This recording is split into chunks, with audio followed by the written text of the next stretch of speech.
The internet is a wonderful tool for instant information, education, and productivity, but it also opens the door for those who have a more nefarious plan.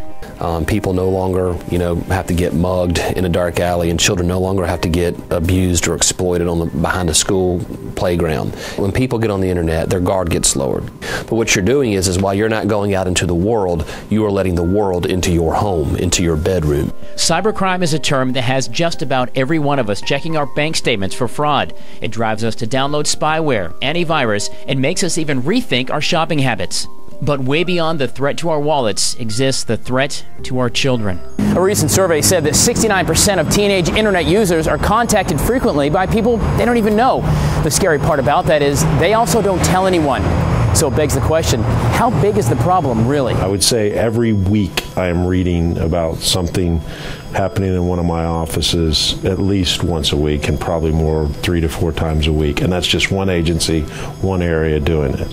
Homeland Security Special Agent in Charge Brock Nicholson heads a team of investigators that focus on crimes against children. It literally is an epidemic facing this country that people have no idea about. Although the war on predators is a global battle, it's that local threat to our children that spawned South Carolina to create one of the first internet crimes against children units in the country. South Carolina was one of the first 10 ICAC units formed. We were instrumental in educating law enforcement officers across the state. And although education is certainly a recurring theme when it comes to protecting our kids online, it's the ease of access that creates the problem. Peer-to-peer, they utilize social media, which is a new disturbing trend. The exploiters have and predators have seen the effects of cyberbullying on children. And then they said, okay, well, why can't I get involved in it? Now, although I think we can all agree what offensive material is, at least when it comes to our children, for prosecutors and investigators, the definition isn't quite as clear. There's not really a complete understanding of what we mean when we say child pornography. I think there's a great idea of it that it's teenage girls who have their tops lifted, who are showing bare chest and things. And what we see more of is like actual children being sexually assaulted by adults and things like that. Between laptops and computers and tablets and cell phones, there really isn't a way to keep a protective bubble around our kids, but there certainly are things that we can do as parents to create a bit of a buffer zone. And it's those things we'll discuss tomorrow night as we continue our look at keeping our kids safe online. Tyler Ryan, Watch Fox News. It literally is an epidemic facing this country that people have no idea about. The words of Homeland Security Special Agent in Charge Brock Nicholson about the exploitation of children on the internet through child pornography, extortion, and actual physical contact. With the sheer volume of people surfing the internet at any given time, from all walks of life, from different backgrounds and different intentions, it's often only a matter of time before a child and someone with less than honorable intentions cross paths. I think that's why we're getting more victims, because they have more access to these children, because they have more access to technology. They grew up in a digital world, so it's their new language. And it's a frontier. To us, it's a new frontier. To them, it's what always has been. So they get very comfortable, very trusting, and pedophiles and predator types are exploiting that trust factor on the internet. So between computers and laptops and tablets and apps and cell phones, there really isn't a way to create a protective bubble around our kids, but there certainly are things that we as parents can do to keep them a little bit safer. It's about education. You really want to educate your child and keep them informed, communicate with them.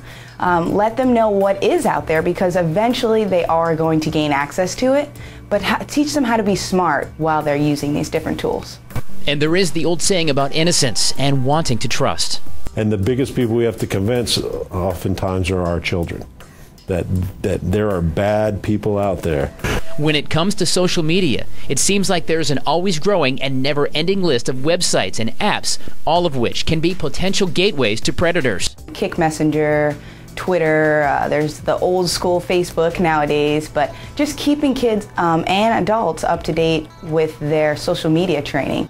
The clear message is educating yourself and starting a conversation with your children about what to look for, where to go and where not to go on the web, who to engage in conversation with. There's also the advent of apps and programs like Zabra that's designed to empower both parents and children.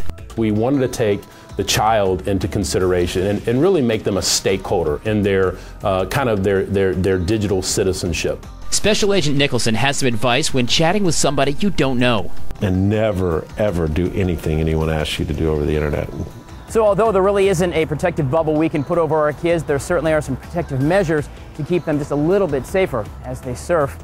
Now tomorrow night we're going to take a look at what investigators, prosecutors, and even lawmakers are doing to keep our kids even just a bit safer as they get out on the World Wide Web. Tyler Ryan, Watch Fox News. Teach them how to be smart while they're using these different tools. It's a war on child exploitation over the internet. And although parents share a large bit of the burden, we are not alone in working to protect our kids from predators. I'm an investigator with the Internet Crimes Against Children Task Force section of the Attorney General's office. The South Carolina Attorney General's office started one of the first Internet Crimes Against Children task forces in the country. We've got about 50 agencies now that are part of our statewide effort, which includes police departments and sheriff's offices. Many of the cases start from local reports, but a good number come from the National Center for Missing and Exploited Children. Last year alone, we received 1,008 reports from the National Center. But the battleground isn't just here in South Carolina. There are ICAC units all over the country that are constantly surfing around the web along with the bad guys. We're in something called a virtual global task force with several nations throughout the world. And this team of local and international investigators employ a myriad of techniques in search of predators. I think sometimes they think when they're in that or in the dark web that they're somehow, invisible from law enforcement. They're not. I can tell them we are watching.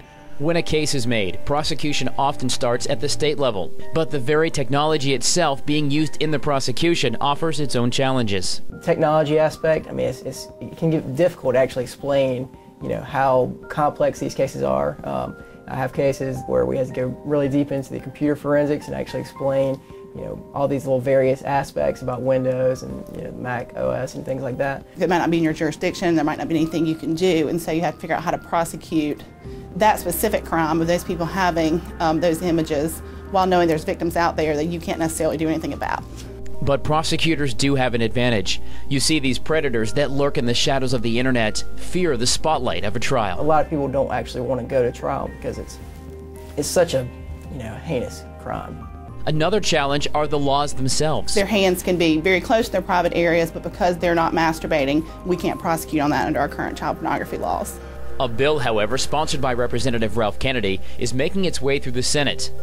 H. 3959 will go a long way in clearing the rather muddy definition of child pornography. They appear in a state of sexually explicit nudity where a reasonable person would infer that the purpose of that appearance was sexual stimulation. Now, if you discover questionable material on your child's device, there are some specific things you can do to help investigators and prosecutors bring the bad guys to justice. The best thing to do is actually take that piece of equipment to law enforcement.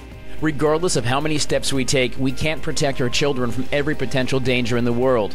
But it's the hard work of the dedicated investigators, prosecutors, and lawmakers that will help us stand guard and watch over our children as they surf cyberspace. We look for the worst of the worst. They should not feel safe because we are hunting them every day. Tyler Ryan, Watch Fox News.